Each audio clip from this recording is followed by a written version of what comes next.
Number 12, we've got a diagram, and the first step is to draw arrows at the selected points to indicate the direction of the electric field vector. Well, the key here is that the electric field will always go from high potential to low potential, and so high to low, and perpendicular to equipotential lines. So here I'm going from 20 to 15, and I want to try to make these arrows as perpendicular as I can, and it's a little harder when they're right in between, but perpendicular, perpendicular, this one's straight across, this one's a little bit down at an angle. So that would be our electric field at each point. Oh, I forgot A. This one looks like it's kind of angled downward. Next is which points represent the region where the electric field is the strongest? And the answer to that would be G, simply because the equipotential lines are closer together. That just means that it's changing potential much faster within a shorter distance. Closer together.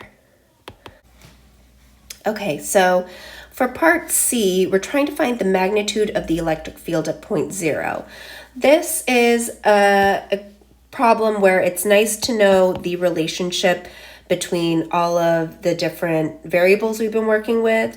From force to electric field, we decrease by a charge, and then from force to potential energy, that decreases by a radius, and then from potential energy to electric potential, we decrease also by a charge. So the fact that we are trying to find the electric field, the relationship here is that the electric field is equal to voltage divided by distance. And so in this scenario, this is for part C, we're going to take our change in voltage at point 0, and that looks like it's a change in voltage from 15 to 10 of 5 volts.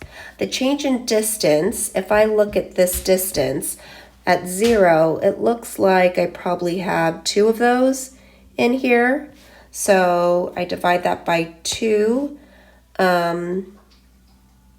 times 10 to the negative 3 meters. When I simplify that out, I get 2,500 newtons per coulomb.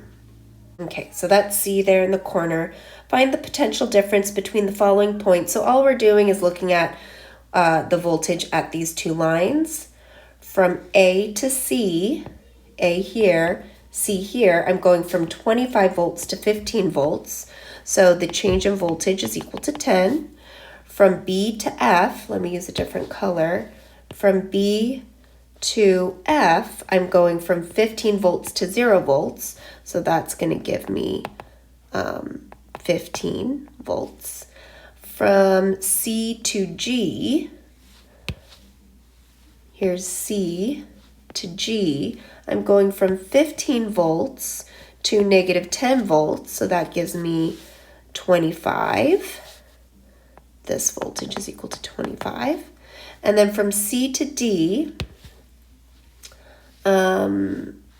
we haven't used orange. So C here to D here, it's actually right along the same equipotential line, and so there's no change in voltage there. So this is 0 volts. So that's pretty easy.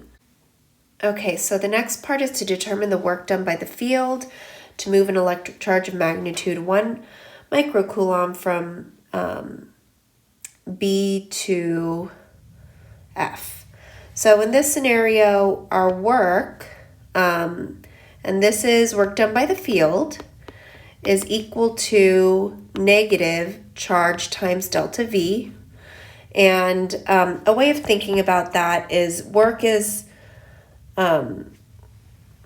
equal to the change in potential energy, equal and opposite. And so the equation for the potential energy is going to be equal to the equation for work. And what we know is that the voltage is has one less charge than the potential energy as it goes from left to right. So that gives us the potential energy equal to Q delta V, which means work is equal to Q delta V. But for the field, it's negative. For external work being done, it's positive. Okay, what we have to think about when we're thinking about work is the direction that our charge is moving, and it says it's moving from B to F. So as it goes from B to F, our change in voltage is going to be V final minus V initial. If we're just trying to find the potential difference, an absolute value is fine, but when we're working with work, then we want to go from the final voltage, which is 0, minus the initial voltage, which is 20, and we end up with negative Q times negative 20 volts, which is positive 20 Q joules of work. Now, originally I plugged in 1 microcoulomb because I figured if they gave us the value, they want us to calculate it, but they actually didn't end up using it in the answer key. If you ended up using it, you should get 2 times 10 to the negative 5 joules.